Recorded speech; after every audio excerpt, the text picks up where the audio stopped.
that's all the problems that are going on. That's kind of like a short, brief overview.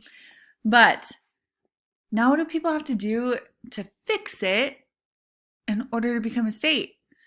Pretty much the opposite of everything that we just went over. So let's start with the big one. One more time. The biggest problem with Utah becoming a state was polygamy. So the president of the church at the time, his name was Wilford Woodruff, that's this guy. He creates a document that he calls the Manifesto. The Manifesto is the document that ends polygamy. When I say that, there is some stipulations to it, but this is what fills Washington, D.C.'s requirement for that. Their box is checked. It does create a lot of issues in practice because there's a lot of people who are polygamists and have been for many, many years. So what does that mean for them? So as far as the Mormons are concerned, what it meant for them is from that moment forward, they would not allow polygamy anymore. But they would not force people to stop who were currently practicing polygamy. So it's like, okay, no one else can do it, but if you've already done it, then you're fine. That is not what the government wanted. And so this ended up becoming a law that polygamy was illegal. And it ended up forcing a lot of the men who were polygamists and a lot of their secondary spouses to go into hiding. They called it going underground. And so they were forced to leave their homes and hide from authorities so that they wouldn't go to jail. A lot of people went to jail for practicing polygamy. So for the church, if you had already been practicing it, was already a done deal, then you were okay. But with the law, that wasn't the case. So there was a lot of issues that happened. There was a lot of unstable moving around, a lot of jail time, a lot of that stuff. But this did fill the requirement that made the government happy that the Mormons no longer allowed polygamy. So that was the Manifesto, 1890, Wilford Woodruff. The next thing that they did is they started joining political parties, national political parties. So those are the two current symbols for political parties. On the left is Democrats, on the right is Republicans. They did that. They joined the two-party system. In 1893 was one of the first times that they wrote a bill that said, hey, allow Utah to join the Union. Passes in Congress. It doesn't mean that we get it. You have to pass multiple stages. Passed one, failed the rest. So Utah does not become a state yet. So next, they apply for statehood again. And in the midst of all of this, so 1895, delegates go and attend the Utah Constitutional Convention. At this point, they're also sending people to Washington, D.C., so that these people who are making this decision to let Utah into the Union have actually met a Mormon and know that they don't like grow horns or something crazy like that. They can meet someone and be like, oh yeah, that guy's a good guy and he's Mormon. So yeah, okay, whatever. The rumors must have been exaggerated. That kind of thing. So that kind of fills the other requirement too. So in 1895, Utah holds a constitutional convention. So I know you've all heard of our national constitution.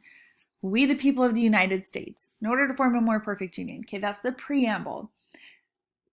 The nation as a whole has a constitution, and we all know that. But did you know that each individual state has its own constitution too? So what that is it's what is like most core importance to the people there, to the state there. You can change a constitution, but it's really, really hard to do so. If it's not like the core importance, if it's like, what happens if someone jaywalks? That's not going to be part of the constitution. That's just going to be a law because those are easier to change. So this is going to include all of those key things. Guess what Utah puts into its constitution? If you said polygamy, you are right. They put in the state constitution that it is illegal to do polygamy, to practice polygamy, to be a polygamist in any capacity. That is something that is only in Utah's constitution. So if that becomes a hot ticket item again, which it's kind of there and people are talking about it because of like Sister Wives, if you've ever seen that show or heard of it, It's something that people are kind of talking about. It was on Tiger King. I don't know if you watched that. It's kind of stupid, so don't. But anyways, polygamy, multiple spouses. If it comes up and it's something that has to change at a state level, Utah will have to change its constitution in order to do that. Okay, so all of the steps are done. All of the boxes are checked. Utah applies again for statehood. And this date is important. Make sure you know this date. January 4th, 1896. And I'm talking you need to know the month and the day and the year. January 4th, 1896. Utah officially becomes the 45th state in the United States. Okay, this is not like some little light thing like, oh, yay. The whole state started to celebrate. So the picture in the top is the Salt Lake Temple, and it has a flag on it. I want you to tell me, have you ever seen a flag draped across the side of any Mormon temple at any period of time? I'm not talking having them just there on the grounds, but across it. No, because this doesn't happen. Everyone was celebrating. So ZCMI is one that we didn't get to talk about because of how things ended up working out, but it's this huge store that's all across Utah. They have a star raising ceremony because whenever another state joins the union, joins officially and becomes a state, they redo the flag and add another star because the stars represent the states. So there's currently 50 states on our flag because there's, or 50 stars on the flag because there's 50 states. So if Puerto Rico goes through and becomes a state, they'll redo the flag and add another star so that there's 51 stars. Kind of crazy to think about. So pretty much everyone's pausing. All of the little towns are having celebrations. So you know how all of the little towns have different celebrations? I grew up in Richmond and there was black and white days. I know Smithfield had health days. I'm not as familiar with the ones on the south end of town. It seems like there's a beat days or something, I don't know. But all of the little parades that they have throughout the summer, those were going on in every town and every part and every inch of the state. They were celebrating this because it had been almost 50 years since they got into the state and they finally became a state. Okay, so now we're going to go into our mini civics unit. And this is stuff that is important and you need to know as well. So with Utah's Constitution, we have rights, obligations, and laws. That's all of the things that are included. So the rights of the citizens are outlined, things that they never want to be taken away. The obligations of people who live here are listed there. And laws, and like I said, laws that are the basis for what they want to be as a state, not the nitpicky laws. Okay, one interesting thing. If I had time, we would do a whole entire lesson on this, a whole entire 2 days. But because of everything that happened to the Mormons to get them here to Utah, all of that religious persecution, how the Constitution is written in Utah specifically compared to all other states is completely unique because they had totally different paths to statehood than anyone else. How it is worded, Utah, the citizens in Utah actually have more freedoms than most citizens in other states. Kind of interesting, right? I will let you pause this and read this. The president at the time who signed Utah into a state is Grover Cleveland. This is what he wrote to officially do that. Press pause, read it. I'm not going to read it out loud to you, but it's a good one to read, so read that. When you become a state, you get to have different state symbols. They are different state to state. There's some like solid ones like bird, tree, flower that everyone has, but not every state has a state dinosaur or a state fossil because not all states have fossils and dinosaurs in them. So some of them to notice are seagull. We have a state fish and it's a cutthroat trout. I just kind of think like, why don't you pick a little bit better fish? I don't know, personal opinion there. But definitely make sure you remember the fossil and the dinosaur and take a look at these other ones. Like our state motto is industry. That ties back to wanting to name it Deseret and all of that. Okay, so look through those, know those, be familiar with them. I'm not going to ask you all of them by any means, but look at them. The first state capital, remember when it was a territory, was in Fillmore. If you go to St. George, Fillmore has an awesome park just off of the freeway that you can like stretch your legs in, but it's also the first capital of the state. Our capital today, you should know, and if not, you need to like shake yourself just a little bit and wake up. It's Salt Lake City, Utah.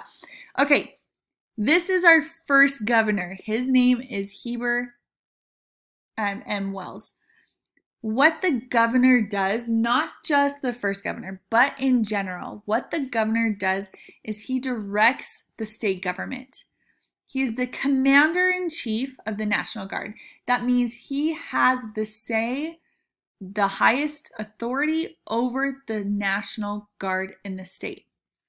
When Congress creates laws, so we have a state Congress and we have a national Congress. Different people elected for both, but on the state level, when they create a law that is only for Utah, the governor is who either says, yes, great, let me sign this piece of paper, this is officially a law, or says, no, that's really stupid, try again. So that is signing into law, or veto. Veto is when you say, no way. They also have the ability to pardon people convicted of crimes within their state. So if someone does something and gets convicted, the governor has the ability to say, nope, I'm going to pardon that, which means like forgiving them from that, and they can move on. The president of the United States can also do that. Almost every single president, I think actually every single president, between the point where they're no longer, they know that they're not going to be in office anymore, the election is over, but before the new president takes office, they can pardon people of federal crimes. So presidents can even do that. So at a lower level, so underneath the state, the next biggest level is the county. So the counties make up the state. So like Cache County. What people can do in Cache County at the government level, there are taxes. They hold their own elections and they can carry out their own laws. So if you were to buy something at Walmart in Logan, it might cost you $21.15. I don't know what you're buying, but let's say that's your total. If you go to Brigham City, it is a different county. You're in Box Elder County now. It might cost you $22.09 because the taxes are different in each county. Okay, cities also have their own sets of laws. Though they are in charge of taking care of their own streets. So when the snow is being plowed for your bus on the way to school, when you hit Hiram, it is the Hiram City snowplows that are taking care of it. If you live out in the country and you don't live in the city, and if you know what I mean, if you live out in one of those places, then it's the county snowplows that come and plow your road for you. If there is a park, or you pay for it like your water bill, or if you were on a sewer system instead of a septic system, that means you are part of a city. If you live outside of the city boundaries, then you are going to be on a septic tank, and you're not going to have like a park unless you go into the city boundaries to do that. So you also have a mayor and a city council. Every city has a mayor and a city council. If they don't, or if you live outside of that, then it just goes to the county and you don't have those city things. Okay?